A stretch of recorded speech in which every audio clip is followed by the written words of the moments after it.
Economy کے اوپر تو ہمارے جو اکانومی سے متعلق زبیر عمر صاحب، تیمور صاحب اور ثنا بلوچ صاحب بات کریں گے، لیکن میں سمپل ایک عام شہری کی حیثیت سے بات کرتا ہوں کہ جو ہماری حکومت ختم ہوئی، ماشاءاللہ انہوں نے کہا کہ شہباز شریف جو ہے بہت بڑا چیمپئن ہے، وہ بہت جو ہے نا پتہ نہیں تیز رفتار ہے کہ کیا رفتار ہے، وہ جو ہے نا بہت بڑا اس کا سپیڈ ہے. آپ نے دیکھ لیا کہ وہ اسٹیٹسٹک آپ کے سامنے رکھیں گے کہ ہماری حکومت 9 اپریل کو ختم ہوئی 22 میں، اس وقت ہماری اکانومی کی پوزیشن کیا تھی اور اب کیا ہے، اس کا پورا تکابری جائزہ لے لیں. اور اس وقت جو عام آدمی ہے، فارمر کو آپ دیکھ رہے، یعنی پنجاب کی جو فارمر ہے، کسان ہیں، گندم کو جس طرح آپ ایک کو پتہ ہے کہ گندم کی کسان جس طرح رل گئے ہیں، جس طرح اس کی تذلیل کی گئی ہے، اس کی فصل کی توہین کی گئی ہے، جس طرح بیچارے وہ جو ہے نا اپنی بوریاں جہاں سوال اور محنت سے جو ہے نا اس کی فروخت کرنا چاہ رہے تھے، اس طرح کینوں کی کسان کو دیکھے، آپ جو ہے نا گنے کے کسان کو دیکھے، آپ پٹسن کے کسان کو دیکھے، سارے کسان رل رہے ہیں اور پھر بھی کہتے ہیں کہ پنجاب میں بڑی ترقی ہو رہی ہے. بھائی آئے سروے کریں نا، پوری پنجاب میں سروے کریں، چلے کہ آپ سروے کریں کہ اس وقت کسان کی حالت کیا ہے، مزدور کی حالت کیا ہے، ایون جو انویسٹر ہے، جو بزنس مین ہے، اس کی حالت کیا ہے. اور اتنی بڑی دعوت دنیا میں پھر رہے ہیں. ہم نے تو آپ کو پتہ ہے کہ پاکستان کی خاطر اس ساری جو انہوں نے کیا، ہم نے اس کو سپورٹ کیا کیونکہ پاکستان کی خاطر. لیکن اس کے بدلے پاکستان کو کیا ملا؟ ابھی تک کوئی انویسٹمنٹ آئی، کوئی ایسا روزگار کے مواقع پیدا ہو گئے. یہ حکومت مکمل طور پر ناکام ہے، اس حکومت کی کوئی کریڈیبلٹی نہیں ہے. میں شہباز شریف صاحب اور جو اس کے فائنانس منسٹر ہیں اس سے صرف اتنا سوال کرتا ہوں کہ آپ اس وقت ایک غریب کسان، ایک غریب مزدور اور ایک عام نوکر پیشہ اس کی گھر کی بجٹ جو ہے نا بنا کے دے دے کہ بجلی کی مہنگی بلیں کیسے ادا کرے، گیس کی بلیں کیسے ادا کرے، آٹا کیسے خریدے، یا جو بھی چیزیں ہیں. اس لیے ضرورت اس وقت، اور پھر جو کل جو واقعہ ہوا ہے یعنی مجھے یہ بتایا کہ جوڈیشری کے ساتھ جو ہوا کہ آپ جب ججز کو ٹرانسفر کریں گے، دنیا کی تاریخ میں کوئی سے مثال نہیں ملتی. ٹھیک ہے، ہوگا جب وہ اپنی خواہش سے یا اپنی مرضی سے جاتے ہیں، لیکن جب آپ اس کو سزا دیتے ہیں تو جب جج اپنی لیے انصاف نہیں مان سکتا، اپنی لیے انصاف نہیں کر سکتا، تو وہ قوم کو کیا انصاف دے گا؟ دنیا میں کیا اس کی تصویر پاکستان کی بنی؟ اس لیے پاکستان عملاً ایک بنانا ریپبلک ہے. اس میں اس وقت نہ کوئی قانون ہے، نہ کوئی آئین ہے، نہ پارلیمنٹ کی سہ ہے. اس وقت ہمیں جو اس وقت جدوجہد کا ہمارے لیے واحد راستہ ہے. عمران خان جو جیل میں ہے، ہماری جو جدوجہد ہے وہ عمران خان کے لیے، عمران خان ہمارے لیے جیل میں ہے. اور ہم اس لیے کہتے ہیں کہ پاکستان کی ایک عوام کی منتخب پارلیمنٹ ہونی چاہیے، آزاد عدلیہ ہونا چاہیے اور سول سپرمیسی ہونی چاہیے. میں آخر میں 2 باتیں اپنی صوبے کے حوالے سے کرنا چاہتا ہوں. دیکھیں، میں جس صوبے سے تعلق رکھ رہا ہوں وہاں CNG بند کی گئی. آپ کو پتہ ہے ہمارا جو گیس کا ہمارے اپنی صوبے کی پیداوار اتنی زیادہ ہے کہ ہمارے صوبے کے لیے وہ کافی ہے. لیکن زبردستی CNG جو عام رکشہ اور جو چھوٹے ہمارے ٹرانسپورٹر ہے اس کے لیے استعمال ہوتی ہے، CNG کی بندش سے مہنگائی بہت بڑھ گئی ہے. غریب جو ڈرائیور ہے، جو مزدور ہے، وہ بری طرح متاثر رہے ہیں. میں اپنی صوبائی حکومت سے مطالبہ کروں گا کہ وفاقی حکومت کو ایک خاص ٹائم دے دے، ڈیڈ لائن دے دے. اگر وہ اس ڈیڈ لائن پہ عمل نہیں کرتا تو چیف منسٹر خود آرڈر کرے، کیونکہ اس طرح تو نہیں ہو سکتا کہ ہمارے صوبے کی اپنی پیداوار ہے، ہماری صوبے کی جو ہے نا اپنے پیداوار ہے اور اس پہ جو ہے نا CNG اپنی بند کی ہے، اس کی وجہ جتنی مہنگے کرائے ہو رہے ہیں، جتنی لوگوں کو تکلیف ہو رہی ہے، اس طرح اس تکلیف مزید برداشت نہیں کی جا سکتی. ساتھ ساتھ جو ہے نا ہمارا سارا دار و مدار افغانستان کے ساتھ بارڈر پہ ہے، ہمارا سارا کاروبار اس کے پاس ہے، اس کے ساتھ ہے. آپ نے وہ بند کیا ہے. ہماری انڈسٹری بالکل اس وقت بند ہو رہی ہے، ساری انڈسٹری بند ہو رہی ہے. NFC میں جو ہمارا شیئر ہے، وہ سارے اسٹیٹسٹک جو ہے نا تیمور صاحب آپ کے سامنے رکھیں گے. NFC میں ہمارے شیئر جو ہمارا پرسنٹیج ہے، جو کہ 14% سے 19% بن گیا، وہ آپ شیئر نہیں دے رہے ہیں. اور وہ شیئر چھوڑو جو آلریڈی ایگریڈ ہے اس کی بھی پیمنٹ نہیں ہو رہی ہے. ساتھ ساتھ جو ہے ہمارا نیٹ ہائیڈر پرافٹ ہے، اس لیے کہ اس صوبے کی عوام کو سزا دی جائے کہ انہوں نے کیوں یہ حکومت بنائی ہے. یہ حکومت ہے، یہ نظام، یہ بوجھ اور حسد اور بنیتی پہ نہیں چلتی. یہاں انصاف پہ چلتی ہے. اس لیے میں ایک بات بالکل واضح کرنا چاہتا ہوں, ہم اپنی جدوجہد جاری رکھیں گے, ہمیں کوئی مایوسی نہیں ہے, ہمیں کوئی یہ اگر کوئی بات کرے, لیکن میں بالکل یہ واضح کرنا چاہتا ہوں ہماری سیاسی جدوجہد ہے, ہماری پرامن جدوجہد ہے. ہم جدوجہد کریں گے, کوئی ملیٹنٹ نہیں ہے, ہم پولیٹیکل ورکر ہیں, اور پولیٹیکل ورکر کے طور پر ہم اپنی جدوجہد جاری رکھیں گے. اور انشاءاللہ تعالی اس سیاسی اور پرامن جدوجہد, کیونکہ پیسفل سٹرگل وہ وائلنٹ سٹرگل سے زیادہ مضبوط ہوتی ہے. آپ نے دنیا کی تاریخ میں دیکھا, آپ نے گاندھی جی کو دیکھا, آپ نے بادشاہ خان کو دیکھا, آپ نے مارٹن لوتھر کنگ کو دیکھا, آپ نے نیلسن منڈیلا کو دیکھا, کہ جب پیسفل سٹرگل ہوتی ہے وہ کامیابی جاتی ہے. عمران خان نے جو ہمیں سبق سکھایا ہے وہ اس بات کا ہے کہ ہم نے پرامن جدوجہد جاری رکھنی ہے. بہت شکریہ. جی زبیر عمر صاحب, آپ کیا چاہیے؟ جی بسم اللہ الرحمن الرحیم. بہت بہت شکریہ آپ سب کا, اور سلمان راجہ صاحب, اسد کیسر صاحب, دوسرے تیمور جھگڑا صاحب, اخنزادہ صاحب, سب یہاں موجود ہیں. معیشت کے حوالے سے اس لیے جو جس طرح سے سلمان راجہ صاحب نے کہا کہ پاکستان میں یہ جو موجودہ حکومت ہے یہ اپریل 2022 میں آئی تھی. سو آج اپریل کا آخری دن ہے اور 4 سال مکمل ہو گئے ہیں. اور 4 سال بہت ایک عرصہ ہوتا ہے جس میں آپ کسی بھی حکومت سے ایکسپیکٹ کرتے ہیں کہ وہ معیشت کے حوالے سے وہ ٹرن اراؤنڈ کرے, جو وعدے جو وہ کہہ کے آئی تھی اس کو پورا کرے. ہمارے یہاں افسوس سے کہنا پڑتا ہے کہ ہمارے منسٹرز آج بھی آ کے بات کرتے ہیں, تو وہ جب بات کرتے ہیں تو وہ کہتے ہیں کہ ہم یہ کریں گے. 70 سال کا غبار تو نہیں ہم ایک ساتھ ٹھیک کر سکتے. پہلی بات تو یہ 4 سال آپ کو ہو چکے ہیں, اور اس سے پہلے بھی آپ کے بہت ادوار آ چکے ہیں. سو علی پرویز صاحب بار بار ایک آج کل کہتے ہیں کہ جی چاہے جو بھی ان سے سوال ہوتا ہے وہ کہتے ہیں 70 سال. سو ایک تو یہ ایکسیپٹنس آف فیلئر ہے کہ ابھی تک آپ نے کچھ نہیں کیا. ہم نے کیا یہ کہ ایک سارٹ آف وائٹ پیپر بنایا ہے, اور اس میں ہم نے 10 نکات کہ ڈیوسٹیشن کیسے معیشت کے 10 شعبوں میں, ویسے تو اور بھی ہیں لیکن 10 مین شعبوں میں معیشت کے حوالے سے کیسے تباہی کی گئی.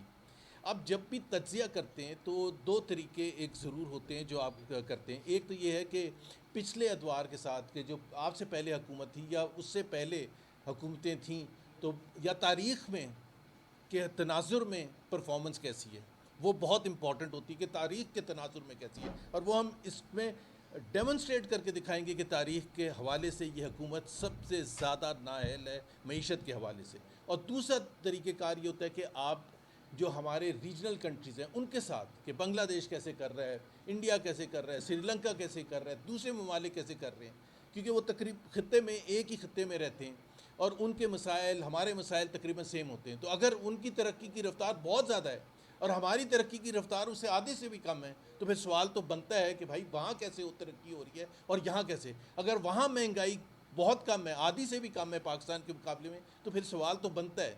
تو ہم نے یہ 10 نکات جو کیے ہیں جس میں ظاہر سی بات ہے جو سب سے نچوڑ جس کو آپ کہتے ہیں اگر معیشت کو دیکھنا ہے آپ نے ایک 1 پوائنٹ ایجنڈے پر 1 انڈیکیٹر پر, وہ جی ڈی پی ہوتی ہے کہ آپ کی گروتھ جو ہے وہ کیسی رہی ہے. سو 4 سال کا جو ایوریج ہے وہ ہم نے ایک نکالا ہے.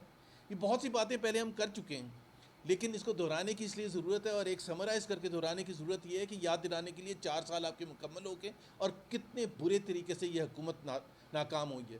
سو جی ڈی پی گروتھ جو ہے یہ 4 سال جو ہے ہم نے ایک ایسٹیمیٹ لگایا ہے جو حکومت ہی کہہ رہی ہے 3% شاید گروتھ ہوگی اس سال, اس کو لے کے یہ 4 سال جو ہیں worst ever average G D P ہے پاکستان کی تاریخ میں, پاکستان کی تاریخ میں.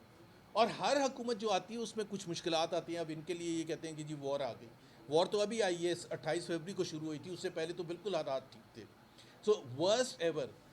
لیکن جو ناکامی کا 2-3 زیادہ جو پریشان کن باتیں ہیں, جو سب سے پریشان کن بات ہے انویسٹمنٹ کے حوالے سے, کہ پاکستان میں پچھلے 4 سال میں جو انویسٹمنٹ رہی ہے, اور آج جب ہم دیکھتے ہیں کہ پاکستان کا انویسٹمنٹ ریشو جو ہے ورسٹ ان 50 ایئرز, تو ہم تاریخ کے حوالے سے اگر دیکھیں پچھلے ادوار کو تو چھوڑ دیں, پوری تاریخ میں 1974 کے بعد worst lowest ever investment ratio ہے پاکستان میں, جس میں ڈومیسٹک انویسٹمنٹ بھی آتا ہے اور فورن ڈائریکٹ انویسٹمنٹ بھی آتا ہے. فورن ڈائریکٹ انویسٹمنٹ پلنج کر گیا, ڈومیسٹک انویسٹرز انویسٹمنٹ کرنے کے لیے تیار نہیں ہے.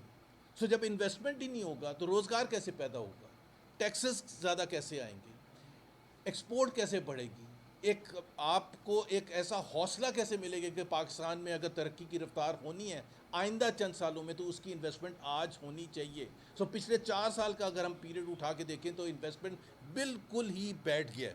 اور صرف یہ نہیں کہ باہر سے انویسٹمنٹ نہیں آ رہی ہے, سب سے حیران کن بات ہے کہ پاکستان کی تاریخ میں کبھی ایسے پیریڈ نہیں آیا جس میں ملٹی نیشنل جو ہیں, جو باہر کی کمپنیز ہیں, ایک کے بعد دوسری وہ یہاں سے چھوڑ کے جا رہی ہیں. اب میں نام نہیں لینا چاہتا, اس میں بہت سے نام ہیں. تو وہ بار بار ہر 2 ہفتے 3 ہفتے 1 مہینے کے بعد ایک بڑی میجر ملٹی نیشنل جو 50 سال سے پاکستان میں آپریٹ کر رہی تھی, جو بنگلہ دیش میں بھی آپریٹ ابھی جاری ہے, ان کا آپریشنز انڈیا میں بھی جاری ہے, سری لنکا میں بھی جاری ہے, اور پاکستان سے جا رہے ہیں. تو ظاہر سی بات ہے وہ آپ کو بتاتا ہے کہ بدحالی اتنی زیادہ ہے, اس کی بہت سی وجوہات ہیں. اور یہ باوجود اس کے ہے کہ ہم نے دیکھا وزیر اعظم صاحب اپریل 2022 سے لے کے اب تک انہوں نے 100 سے زیادہ دورے کیے ہوں گے, اور ان دوروں میں انہوں نے شروع میں اپنا آبجیکٹو بتایا ہے کہ ہم کسی سے بھیک نہیں مانگنے جا رہے, ہم کشکول لے کے نہیں جا رہے ہیں. لیکن 4 سال کے بعد ہم دیکھتے ہیں کہ کشکول ہی پکڑا ہوا ہے. اور وہ ایک ون آف دا یہ جو ایک انڈیکیٹر ہے جو ہم پبلک ڈیٹ کے حوالے سے, قرضوں کے حوالے سے جس کا ذکر کیا ہے, 44 ٹریلین روپیز تھا اپریل 2022 میں جب پی ٹی آئی کی حکومت گئی ہے. 44 ٹریلین روپیز ٹوٹل قرضے, جس میں باہر کے بھی شامل ہیں اور پاکستان بھی شامل ہیں. آج کتنے؟ 81 ٹریلین روپے. 81 ٹریلین روپے. اب آپ مجھے یہ بتائیں کہ جی جب پی ٹی آئی کے تقریباً 4 سال تھے اس میں 19 ٹریلین بڑھے, اور اس میں 37 ٹریلین بڑھ چکے ہیں, اور جس سپیڈ سے بڑھ رہے ہیں کہ اس کو مطلب آپ یہ محسوس ہی نہیں کر سکتے کہ ابھی جتنی بھی باتیں ہوتی ہیں جو وزیر اعظم کریں یا فائنانس منسٹر کریں, وہ کیا بات کر رہے ہوتے ہیں. آئی ایم ایف سے ہمیں اتنا مل جائے گا, ورلڈ بینک سے اتنا مل جائے گا, ہمارے فرینڈلی کنٹریز جو ہیں وہ ہمیں اتنا پیسہ دے دیں گی. وہ سارا سہارا ہے آپ کو معیشت کو آگے لے کے جانے کا. جو لاسٹ میں ہم نے فارن ایکسچینج ریزروز کا ذکر کیا ہے, اب اس میں اگر آپ دیکھیں فارن ایکسچینج ریزروز میں دیکھیں کہ $16 بلین اس وقت ہمارے تقریباً پچھلے مہینے کے اینڈ تک تھے, جس میں اس وقت تک یو اے ای کے بھی تھے $3.5 بلین. اس 16 میں سے $12.5 بلین فرینڈلی کنٹریز کے, جس کو تو میں یہ کہتا ہوں کہ اس کو ہم ریزروز اپنے کہتے کیوں ہیں. اگر میں آپ میں سے کوئی میرے اکاؤنٹ میں پیسے جمع کر دے تو میں اس کو کیا اپنے پیسے کہوں گا؟ تو وہ تو $12.5 بلین آپ کے ہیں ہی نہیں. اور ہم نے دیکھا کہ جیسے یو اے ای نے مانگا تو ایک دم سے ایسی گھبراہٹ شروع ہو گئی, اور اگر سعودی عربیہ نہ بیچ میں آتا اور $3 بلین نہ دینے کے لیے پرومس کرتا تو پاکستان کی معیشت بالکل بیٹھ جاتی. اب آپ صرف یہ اندازہ لگائیں کہ $16 بلین میں سے $12.5 بلین اگر دوست ممالک کے نکالیں, آپ کا اگلے مہینے ڈیفالٹ ہو جائے گا. یہ ہے آپ کی اکانومی کی سچویشن. لیکن جو 2-3 اور جو انڈیکیٹرز ہیں جو بڑے اہم ہیں, ایک تو ایکسپورٹس, مطلب 2022 کے مقابلے میں اگر آج ہم دیکھیں کہ آپ کی ایکسپورٹس کم ہیں. پھر آپ جب موازنہ کرتے ہیں کہ بنگلہ دیش کی کتنی ایکسپورٹس ہیں, انڈیا کی کتنی ایکسپورٹس ہیں, تو آپ کہتے ہیں پاکستان کی ایکسپورٹس کیوں یہاں پھنسی ہوئی, اسٹیگننٹ ہیں تقریباً $30 بلین پر. اور شرمناک بات یہ ہے کہ پہلے یہ ہوتا تھا کہ ایکسپورٹ سہارا بنتی تھی آپ کے فارن اوبلیگیشنز کا, اب آپ کی ریمیٹنسز سہارا ہیں. وہ $40 بلین کراس کر رہی ہیں, یہ $30 بلین نہیں کراس کر رہے ایکسپورٹ میں. تو ریمیٹنسز آپ کو سہارا دے رہی ہیں. $10 billion more than your export is coming from your remittances, جس میں حکومت کا کوئی عمل دخل نہیں ہے. وہ پاکستان کے جو ورکرز ہیں باہر بیٹھے ہیں, وہ ان کا شکریہ پورے پاکستان کی قوم کو ادا کرنا چاہیے کہ جن کی وجہ سے پاکستان کے فارن ایکسچینج جو اس وقت تک سہارا ملا ہوا ہے, ہماری فارن اپلیکیشنز کو میٹ کرنے کا, ہمارا ٹریڈ ڈیفیسٹ کو سہارا ملا ہوا ہے, وہ اس کی وجہ سے ملا ہوا ہے. لیکن اگر کوئی ایک شعبہ ہے, میں جلدی جا رہا ہوں, ایک شعبہ ہے جو ڈیفائن کرتا ہے پاکستان کی اور اس حکومت کی نااہلی کو سب سے زیادہ, وہ ہے پاور سیکٹر کی مس مینجمنٹ. اس وقت اگر آپ پاور سیکٹر کو دیکھیں, لوڈ شیڈنگ ہو رہی ہے, پہلے سے زیادہ ہو رہی ہے. بجلی کے بل اگر آپ پچھلے 4 سال میں دیکھیں کہ وہ کتنا زیادہ اضافہ اس میں ہوا ہے. آپ کیپیسٹی پیمنٹس دیکھیں, مطلب یہ عجیب ملک ہے کہ پہلے مسئلہ یہ تھا کہ ڈیمانڈ زیادہ تھی اور سپلائی کم تھی, اس لیے بجلی کا بحران تھا. اب بجلی کا بحران شدت پکڑ گیا ہے کیونکہ سپلائی زیادہ اور ڈیمانڈ کم ہے. کبھی ایسا کوئی دنیا میں ملک ہو سکتا ہے کہ کس طرح سے مس مینیج کر کے یہاں لا کے پاکستان کے عوام کو کھڑا کر دیا ہے, جہاں وہ ٹریلینز آف روپیز صرف کیپیسٹی پیمنٹ میں اس لیے دے رہے ہیں کہ وہ آئیڈل کیپیسٹی ہے اور اس کی ضرورت نہیں ہے. اور پھر سب سے بڑی بات یہ ہے کہ پاکستان میں یہ خود حکومت دعویٰ کرتی ہے کہ فاسٹسٹ گروئنگ سولرائزیشن ہے دنیا بھر میں پاکستان میں. اس کی وجہ کیا ہے؟ اس وجہ سے ہے کہ آپ کی بجلی کا نظام اتنا خراب ہے, بجلی کی قیمتیں اتنی مہنگی ہیں کہ لوگ فرسٹریٹ ہو کے انڈیا میں اتنی فاسٹ سولرائزیشن کیوں نہیں ہوئی, بنگلہ دیش میں کیوں نہیں ہوئی, سری لنکا میں کیوں نہیں ہوئی؟ اس وجہ سے کہ لوگوں نے کہا کہ ہم اس حکومت پر بھروسہ نہیں کر سکتے. ہر 2 مہینے کے بعد بجلی کا بل بڑھتا ہے, ہم نہیں افورڈ کر سکتے, اور یہ کہاں جا کے رکے گا ہمیں نہیں پتہ, بیکاز بدحالی پاور سیکٹر کی اتنی زیادہ ہے کہ وہ ہر مہینے جو ہے اس کی بدحالی پچھلے مہینے سے اس کے لاسز بڑھتے چلے جا رہے ہیں, اس کی کلیکشن ریکوریز کم ہوتی چلی جا رہی ہیں, مس مینجمنٹ جو ڈسٹریبیوشن کمپنیز ہیں اس کی تباہ کن حالت ہے. تو اب ظاہر سی بات ہے, آپ یہ بتائیں کہ ابھی اگر آپ آئیڈل کیپیسٹی میں اس طرح سے پے کرتے رہیں گے اور اس کی رسپانسبلٹی کس کی ہے؟ تو ہم یہاں اس فورم سے یہ نہیں ڈیمانڈ کرتے کہ آپ اس کو ٹھیک کریں, ٹھیک تو آپ کا کرنے کا فرض ہے لیکن ہمیں امید نہیں ہے آپ سے. لیکن جن کی وجہ سے پاکستان یہاں کھڑا ہوا ہے, جن کی وجہ سے ٹریلینز آف روپیز کا لاسز ہو رہا ہے اور عوام کی جیبوں سے جا رہا ہے, اس کے کون ازالہ کرے گا؟ اس پر کوئی انویسٹیگیشن ہونی چاہیے, اس پر کوئی جو لوگ ہیں جنہوں نے وہ فیصلے کیے تھے, اور وہی لوگ آج بیٹھے ہوئے فیصلہ کرنے کے لیے 13 اور 18 کے درمیان. جی 13 اور 18 کے درمیان, اور وہی لوگ وہی حکومت آج بیٹھی ہوئی ہے فیصلہ کرنے کے لیے. تو مجھے تو کوئی امید نہیں ہے کہ یہ وہ فیصلہ کرے گے جو پاکستان کے عوام کے فیوچر کے لیے اچھا ہوگا. تو ہمیں کیا پتا وہ جو آج فیصلے کر رہے ہیں وہ اس سے بھی زیادہ تباہ کن ہوں, اور اس کی رسپانسبلٹی کون لیتا ہے؟ علی پرویز کا یہ صرف آ کے کہہ دینا کہ جی ہم اب ٹھیک کر رہے ہیں. بھائی کس چیز کو ٹھیک کر رہے ہیں؟ اس چیز کو جو آپ کی پارٹی نے کریٹ کیے تھے. تو یہ اس کا میرا خیال ہے کہ اس کا اس طرح سے ازالہ نہیں ہو سکتا کہ جی آپ بڑے آرام سے آ کے کہیں کہ جی ہم 70 سال کا غبار اتاریں. نہیں, بالکل آپ کریں, لیکن سب سے زیادہ اہم چیز ہے یہ کیوں پاکستان یہاں پہنچا ہے, اور ہر مہینہ پچھلے مہینے کے مقابلے میں زیادہ خراب ہوتا ہے. اور اب سب سے بڑا مسئلہ یہ ہے کہ اب گرمیاں آ رہی ہیں, لوڈ شیڈنگ بڑھتی چلی جا رہی ہے. مطلب یہ کوئی ملک ایسا کوئی دنیا میں سنا ہے کہ جہاں سپلائی زیادہ اور ڈیمانڈ کم ہو اور لوڈ شیڈنگ اتنی ہو رہی ہو. پھر ہم آتے ہیں یہ taxes per. Again the question is, پورے خطے میں سب سے زیادہ ہائیسٹ ریٹس آف ٹیکسز کہاں ہیں؟ پاکستان میں. کیوں؟ بنگلہ دیش میں کیوں نہیں ہے؟ انڈیا میں کیوں نہیں ہے؟ سری لنکا میں کیوں نہیں ہے؟ نیپال میں کیوں نہیں ہے؟ One of the highest in the world. Middle class کو آپ نے مارا ہوا ہے, پتہ نہیں کیا کیا, آپ تقریباً سیلریڈ کلاس کا ڈبل سے زیادہ ہوئے ہیں اس سال ٹیکس کلیکشن, تقریباً 300 بلین سے 600 بلین کے قریب, ڈبل سے زیادہ آپ نے کر دیا سیلریڈ کلاس کا. اور جو ماسز ہیں ان کو انڈائریکٹ ٹیکسز میں آپ نے پیس کے رکھ دیا, اور پھر جو اوپر والا طبقہ ہے اس کو سپر ٹیکسز میں مار دیا, اور ٹیکس ریٹ اتنا ہائی ہے. اور پھر اگر کچھ نہیں بچا, اگر اے پی آر پھر بھی فیل ہو گیا, جو کہ فیل ہو گیا ہے, 800 بلین شارٹ فال ہے against the original target of 14.1 trillion. Revise target سے بھی 610 بلین روپیز شارٹ فال ہے. ہو از ریسپانسبل؟ وہ شارٹ فال پورا کرنے کے لیے آپ بڑے آرام سے عوام کے پاس جاتے ہیں اور یہ کہتے ہیں کہ انٹرنیشنل آئل پرائسز بڑھ گئی ہیں, نام لیتے ہیں انٹرنیشنل آئل پرائسز کا, اور ساتھ جوڑ دیتے ہیں پیٹرولیم لیوی کو. اس کا کیا relationship? There is no relationship between the two. Petroleum levy بالکل ایک مختلف چیز ہے, اور وہ آپ اس لیے کر رہے ہیں, وہ آپ اوریجنل ٹارگیٹ سے بھی اوپر جا رہے ہیں. وزیر اعظم صاحب آ کے کہتے ہیں 24 گھنٹے کے بعد, after the announcement of 80 rupees increase of petroleum levy, اپنے منسٹرز نے آ کے کی, 24 گھنٹے بعد آپ کے کہتے ہیں میں فل فور واپس لے رہا ہوں. آپ نے فل فور واپس لیا, ابھی 4 دن پہلے پھر 27 روپے انکریز کر دیے. So when were you right, how do we trust you? کہ آپ کا وہ والا فیصلہ صحیح تھا جب آپ واپس لے رہے تھے, یا وہ فیصلہ صحیح تھا جب منسٹرز نے آ کے لگایا تھا پیٹرولیم لیوی, یا وہ فیصلہ صحیح ہے جو ابھی آپ نے دوبارہ اور پھر انڈیکیشن بھی دے دیا علی پرویز صاحب نے کہ اب یہ جمعے کو آ کے اناؤنسمنٹ کریں گے. جمعے کے جمعے اس لیے اناؤنسمنٹ کا کہا گیا تھا کہ انٹرنیشنل آئل پرائسز بہت تیزی سے چینج ہو رہی تھی, تو آپ نے کہا ہم 2 ہفتے ویٹ نہیں کر سکتے, تو آپ پیٹرولیم لیوی کے لیے کیوں آتے ہیں ہر ہفتے؟ آئی مین از دیر اے سینس ٹو دس؟ اور 3 جو سب سے زیادہ امپورٹنٹ عوام کے حوالے سے ہیں, میں جلدی ان کا ذکر کرنا چاہوں گا. ایک تو آپ کی غربت کی لکیر سے نیچے جتنے لوگ ہیں, حکومت کے اپنے اعداد و شمار کے حساب سے 29% پاکستان میں اس وقت لوگ ہیں جو پاورٹی لائن سے لکھ حکومت کے اپنے انڈیپینڈنٹ اکانومسٹ ورلڈ بینک کہتا ہے 45%. اگین دا کوشچن چلے حکومت کی بات مان لیتے ہیں.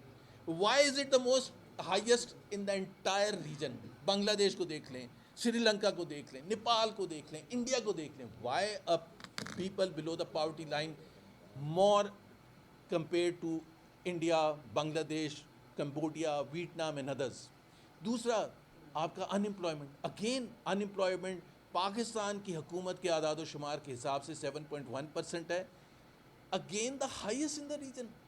اور جو انڈیپینڈنٹ اکانومسٹ ہیں وہ کہتے ہیں 22 سے 24% ہے. چلے ہم حکومت کی بات مان لیتے ہیں, حکومت کی سے ہی سوال پوچھ رہے ہیں. پاکستان میں ان امپلائمنٹ سب, اگر آپ کہتے ہیں کہ جی ہم نے معیشت کو بڑا زبردست کر دیا, تو پھر unemployment highest in the region کیوں ہیں؟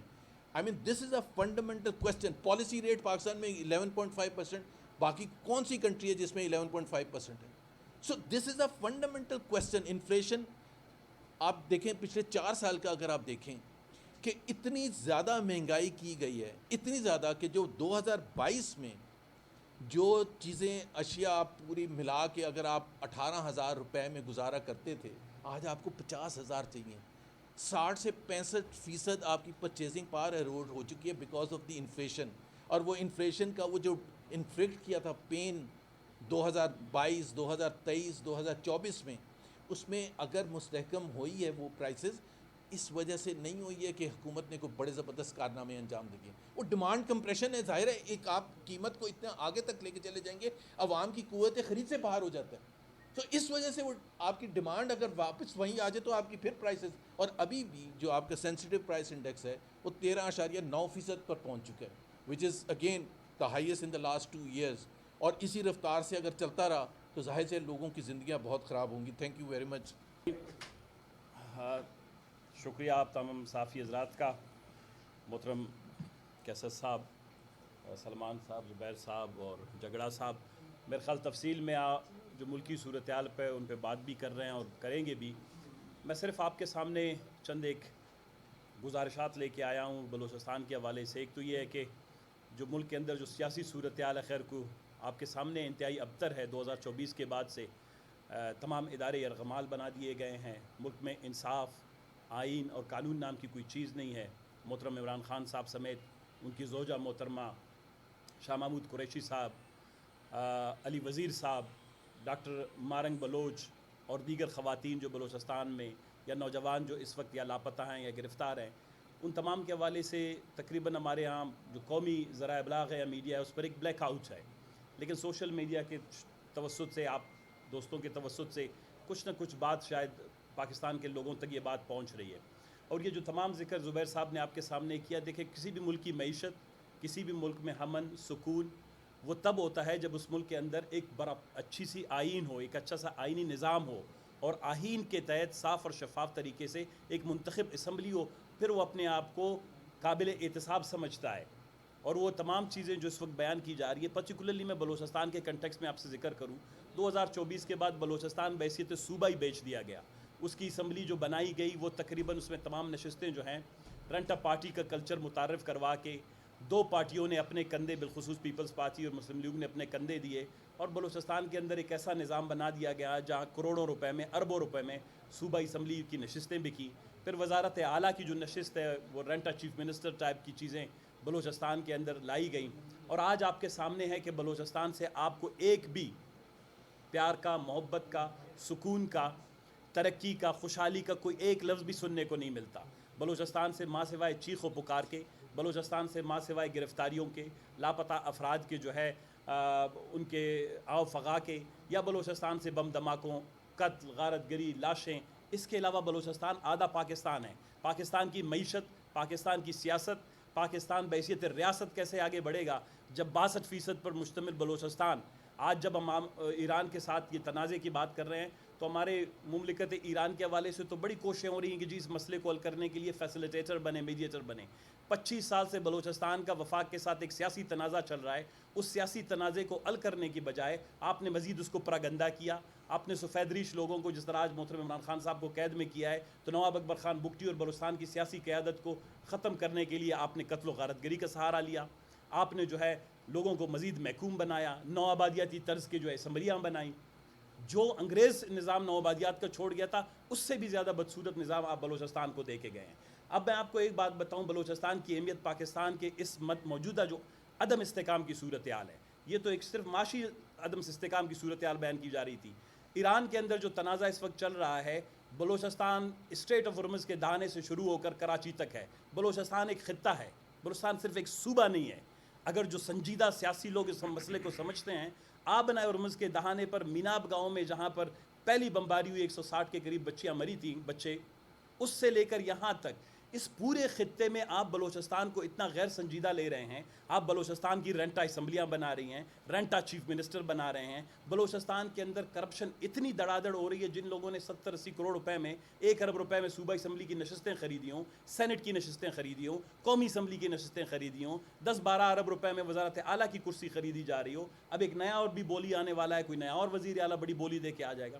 آپ نے ایک صوبے کو نیلام گر بنا دیا ہے. اس کے معدنیات کے حوالے سے لوگوں کی پالیسیاں جو ہے، لوگوں کی رضامندی، لوگوں کی رائے، آئین اور قانون کے احترام کے تحت جو پرٹیکولرلی 2010 میں 18ویں ترمیم آئی، اس کے تحت آپ آئین کا احترام نہیں کرتے. آپ بڑی بڑی کمپنیوں کو صرف کچھ مفادات کی خاطر دے رہے ہیں، اور اس کا نتیجہ کیا نکلا ہے؟ آج ریکو دک کے حوالے سے بڑی باتیں ہو رہی تھی، لیکن آپ بلوچستان کے سیاسی مسئلے کو حل نہ کر پائے، جس کی وجہ سے ریکو دک نے بھی سونے اور چاندی کے اس بڑے ذخیرے منصوبے جس پہ بلین آف ڈالرز کی جو ہیں ہمیں فینسی جو پرومسز کی جا رہے تھے، انہوں نے بھی اپنا پروجیکٹ 2027 تک کیپ کر دیا ہے، اور یہ 2030 تک کیپ ہوگا. اسی طرح بلوچستان کے معدنیات، ریئر ایلیمنٹس جو بیگوں میں واشنگٹن میں لوگوں کو دکھائے جا رہے تھے، وہ بلوچستان کے اندر بلوچستان کے عوام کو آئینی طور پر، سیاسی طور پر، معاشی طور پر، معاشرتی طور پر اور عدالتی طور پر انصاف دیے بغیر وہ پتھر بیگ میں تو آپ لے جا سکتے ہیں، لیکن آپ پاکستان کی ترقی کے لیے، بلوچستان کی ترقی کے لیے، اس خطے کی ترقی کے لیے استعمال نہیں کر سکتے. تو میرا مختصراً، باقی دوست بھی بیٹھے ہیں، جگڑا صاحب تفصیلاً آپ کے ساتھ بات کریں گے، بلوچستان کا یہ جو تنازع ہے اس وقت، اس کو آپ کو اس خطے کے اندر جو موجودہ پیدا شدہ صورتحال ہے اس میں مزید سنجیدگی سے دیکھنا ہوگا. بلوچستان کے اندر ریاست کے ساتھ شہریوں کا تعلق ختم ہو گیا ہے. ریاست کا احترام، ریاست کی جائزیت، ریاست کے ساتھ لوگوں کا تعلق داری، ریاست پر اعتماد، یہ تمام چیزیں ختم ہو گئی ہیں. پولیٹیکل سائنس میں اس کو کہتے ہیں کولیپس آف دا اسٹیٹ، یعنی ریاست کا انہدام ہو چکا ہے. اب ریاست کا انہدام ہے، کوئی ریاستی ریٹ نہیں ہے، صرف ماں سوائے سرکار کی بلٹ پروف گاڑیوں کی، اڑتی جہاز میں، یا ان کے جو ہے 6 سے 10 اسکوائر کلومیٹر پر مشتمل سیکریٹریٹ اور اسمبلی کے سوا بلوچستان میں ریٹ جو ہے وہ نہیں رہی ہے. بلوچستان کے اندر 62% جو ہے وہ آبادی بلوچستان کے نوجوانوں کی ہے.